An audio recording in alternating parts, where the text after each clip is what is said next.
नमस्कार, स्वागत है आप सभी को। आज की कहानी है भगवान का कैमरा। एक दिन सुबह दरवाजे की घंटी बजी। दरवाज़ा खोला तो देखा एक आकर्षक कदकाठी का व्यक्ति चेहरे पर प्यारी सी मुस्कान लिए खड़ा है। मैंने कहा, जी कहिए। तो उसने कहा, अच्छा जी, आप तो रोज़ हमारी ही गुहार लगाते थे। मैंने कहा, माफ़ कीजिए भाई साहब, मैंने पहचाना नहीं आपकी। तो वह कहने लगे, भाई साहब, मैं वह हूँ जिसने तुम्हें साहब बनाया है। अरे ईश्वर हूँ, ईश्वर। तुम हमेशा कहते थे कि नज़र में बसे हो पर नज़र नहीं आते। लो आ गया। अब आज पूरे दिन तुम्हारे साथ ही रहूँगा। मैंने चिढ़ते हुए कहा, ये क्या मजाक है। अरे मजाक नहीं है, सच है। सिर्फ तुम्हें ही नजर आऊंगा, तुम्हारे सिवा कोई देख सुन नहीं पाएगा मुझे। कुछ कहता इसके पहले पीछे से माँ आ गई। अकेला खड़ा, तू क्या कर रहा है? यहाँ चाय तैयार है, चल आ जा अंदर। अब उनकी बातों पे थोड़ा बहुत यकीन होने लगा और मन में थोड़ा सा डर भी था। मैं जाकर सोफे पर बैठा ही था तो बगल में वह आकर बैठ गए। चाय आते ही जैसे ही पहला घूंट पिया, मैं गुस्से से चिल्लाया, अरे माँ, ये हर रोज इतनी चीनी। इतना कहते ध्यान आया कि अगर ये सचमुच में ईश्वर है तो इन्हें कतई पसंद नहीं आएगा कि कोई अपनी माँ पर गुस्सा करे। अपने मन को शांत किया और समझा भी दिया कि भाई तुम नज़र में हो आज, जरा ध्यान से। बस फिर मैं जहाँ वह मेरे पीछे। पूरे घर में थोड़ी देर बाद नहाने के लिए जैसे ही मैं बाथरूम की तरफ चला तो उन्होंने भी कदम बढ़ा दिए। मैंने कहा, प्रभु यहाँ तो बख्श दो।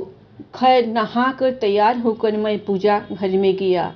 यकीनन पहली बार तन्मयता से प्रभु वंदन किया, क्योंकि आज अपनी ईमानदारी जो साबित करनी थी। फिर ऑफिस के लिए निकला।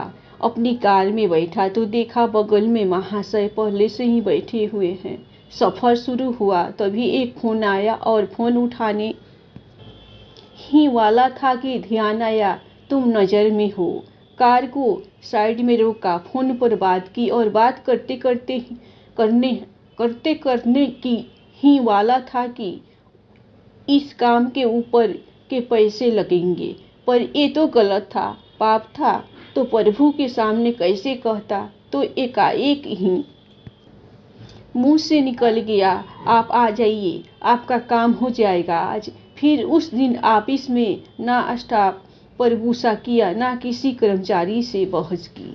25-50 गालियाँ तो रोज अनावश्यक निकल ही जाती थी मुंह से, पर उस दिन सारी गालियाँ कोई बात नहीं में तब्दील हो गई। वह पहला दिन था जब क्रोध, घमंड, किसी की बुराई, लालच, अपशब्द, बेईमानी, झूठ, ये सब मेरी दिनचर्या का हिस्सा नहीं बने। शाम को ऑफिस से निकला, कार में बैठा तो बगल में बैठे ईश्वर को बोल ही दिया, प्रभु सीट बेल्ट लगा ले, कुछ नियम तो आप भी निभाए। उनके चेहरे पर संतोष भरी मुस्कान थी। घर पर रात्रि भोजन जब परोसा गया तब शायद पहली बार मेरे मुख से निकला, प्रभु पहले आप लीजिए।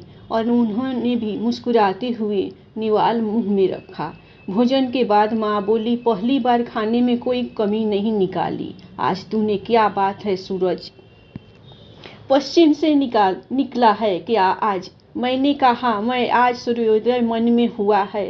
रोज में महज खाना खाता था, आज प्रसाद ग्रहण किया है माँ, और प्रसाद में कोई कमी नहीं होती। थोड़ी देर टहलने के बाद अपने कमरे में गया। शांत मन और शांत दिमाग के साथ तकिए पर अपना सिर रखा तो ईश्वर ने प्यार से सिर पर हाथ फिराया और कहा, आज तुम्हें नींद के लिए किसी संगीत, किसी दवा और किसी किताब के सहारे की जरूरत नहीं है। गहरी नींद गालों पे थपकी से उठी।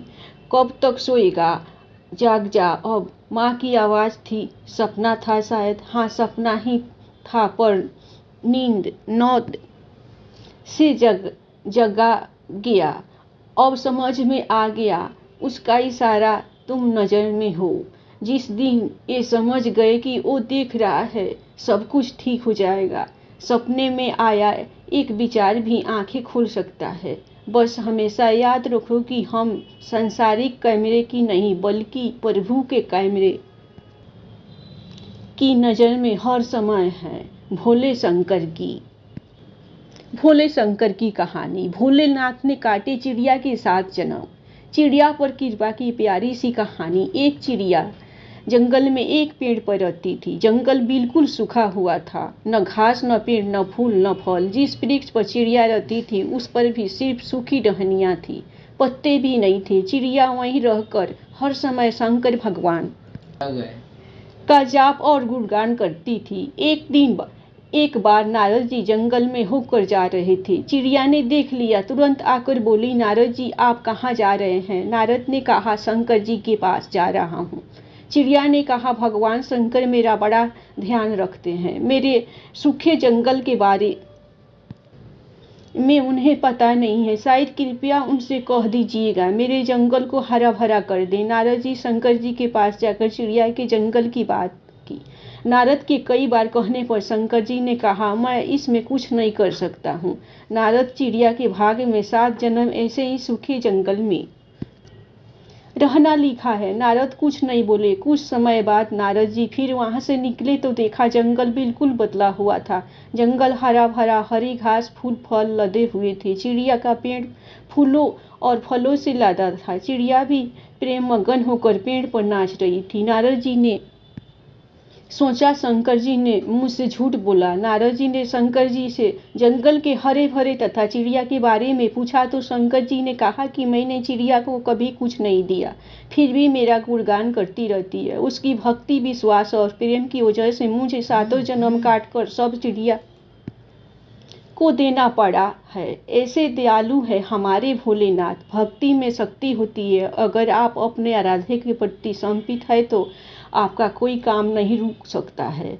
यहाँ तक कि भाग्य में खराब लिखा है तो वो भी अच्छा हो जाएगा। धन्यवाद। आप लोगों को ईश्वर की कैमरा और भोलेनाथ चिड़िया के 7 जन्म की कहानी पसंद आए तो आप लोग ईश्वर के नाम पर लाइक सब्सक्राइब जरूर कीजिएगा। हमेशा खुश रहिए, अपना ख्याल रखिए।